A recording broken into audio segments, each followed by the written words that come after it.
Momentum Wealth Fund is an equity fund that allows us to purchase or build self-storage facilities. We're active investors. We operate or we manage the assets, so we hire third-party managers to manage the facilities. We've been doing self-storage specifically for 6 years, since 2018, and we've been doing real estate investing since 2010, when we started flipping houses. Then we bought some single-family homes, smaller duplexes, fourplexes, and then eventually a 7-unit apartment complex. We didn't do any of the larger multifamily asset classes. We really, really like self-storage, and because of that, we've divested ourselves from all of our single-family homes and all of our residential real estate. One of the reasons we really like self-storage is because it's a recession-resistant asset class. Things go really bad in the country, which we don't celebrate. People start losing their houses. Self-storage industry goes up and occupancy. Demand is pretty significant. Things are going really well and people are making a lot of money. There's a lot of transition. People are buying houses, selling houses. Businesses are booming, and people are buying more and more toys that they need to store. All of those are great effects for us as well. This is a world of self-storage, and we, Nicki and I, invite you to be a part of it with us. Self-storage has had a steady growth over the last several years. In the 80s, it was under 3%, and currently today, it's over 11%. This shows another graph that really just talks about the growth of the industry that is happening and anticipated growth in the coming years. And a lot of that has to do with the increase in urbanization as a major factor for the market growth. Some of the goals and objectives that we have can be broken down into some pretty easy to understand concepts. We invest, meaning we buy facilities or we build facilities. That's pretty easy for people to understand.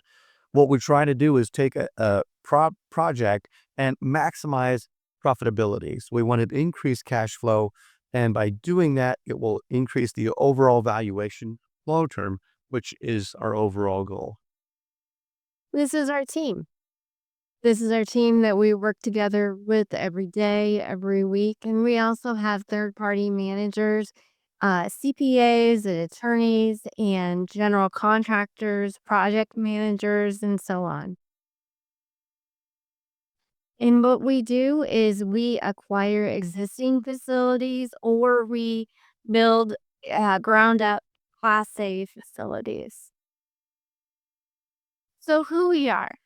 Guy and I are really data driven. In the last 26 years of our marriage, we've had a lot of personality and professional testing, done evaluations, and we both really rely heavily on having a lot of data points to make decisions. And that's something that we feel is unique to both of us in terms of how we decide to move forward on things. And in our time of investing in real estate since 2010, we have grown into what we feel is our niche of self-storage. We have decided that this is what we truly enjoy doing, and we have chosen to focus specifically on this asset class. And as part of this asset class is actually a pretty small industry, and we strive to be deeply connected to facility owners and brokers in the industry, wholesalers who are out there talking with mom and pops and negotiating contracts. And we just want to know and understand everything that's happening in this industry.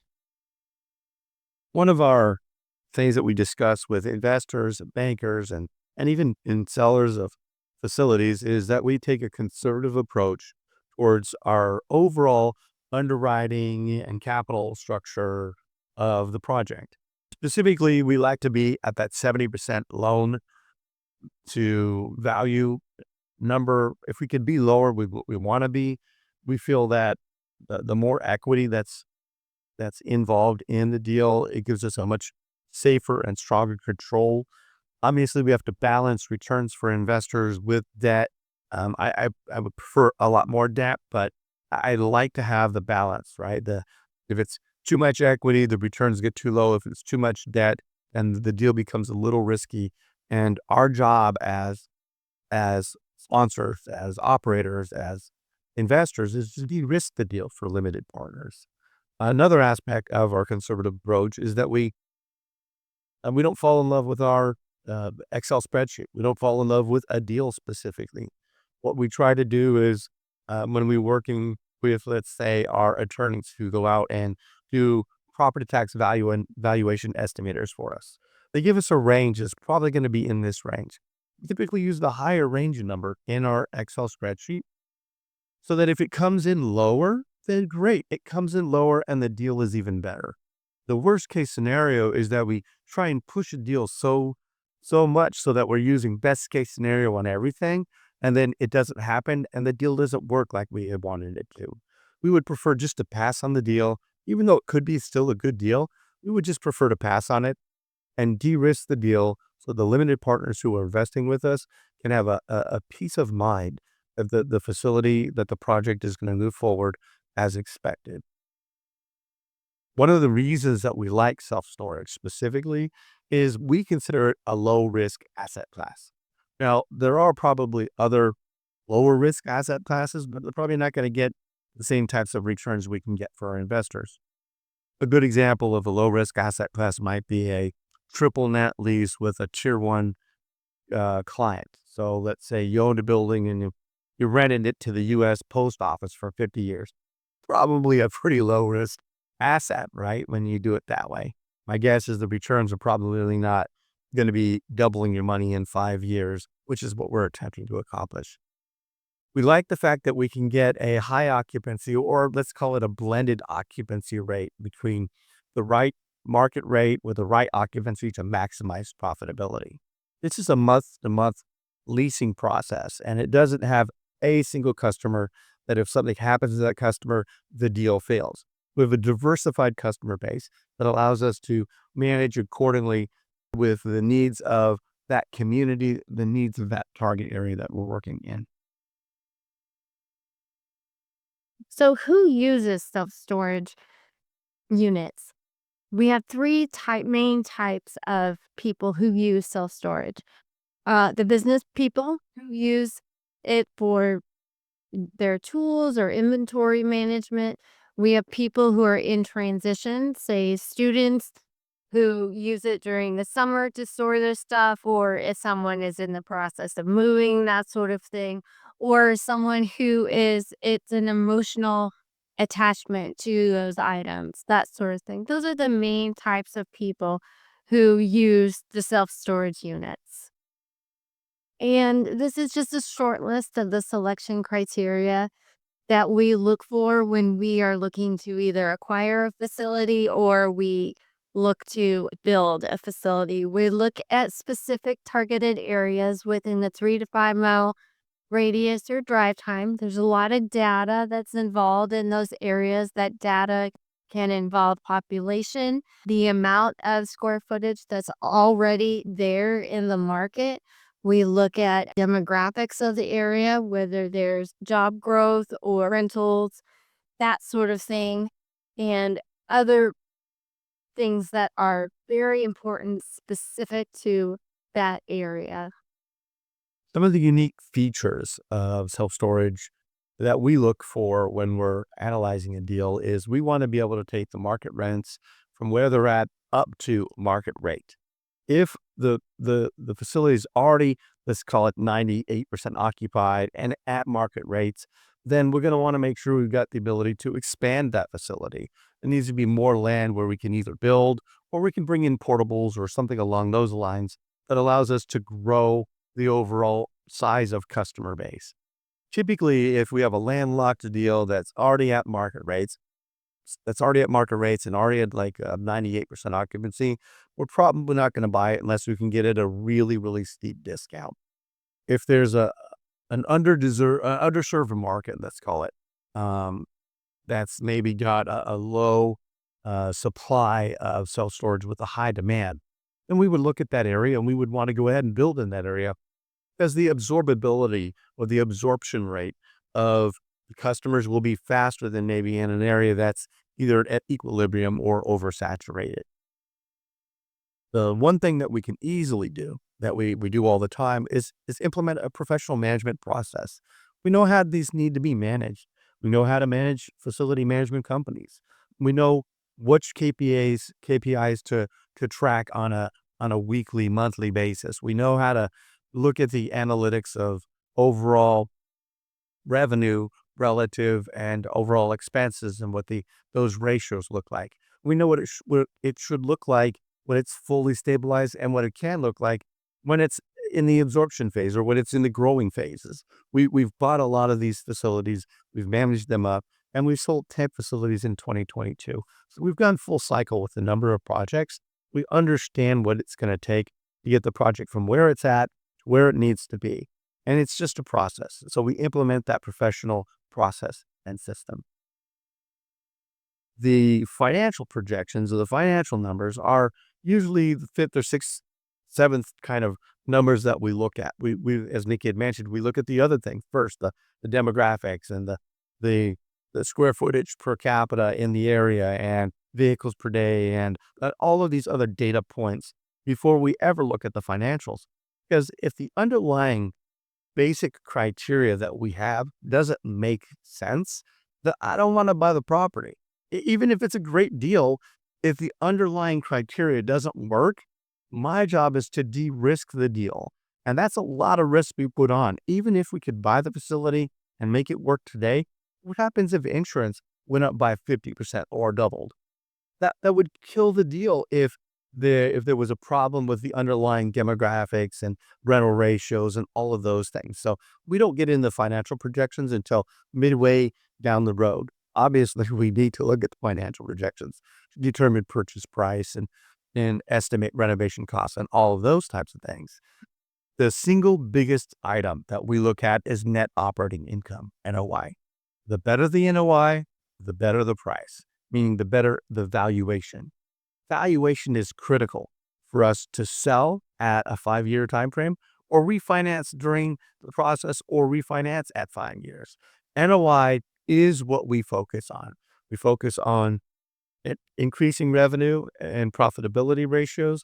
We focus on increasing the consistency of those revenues as well.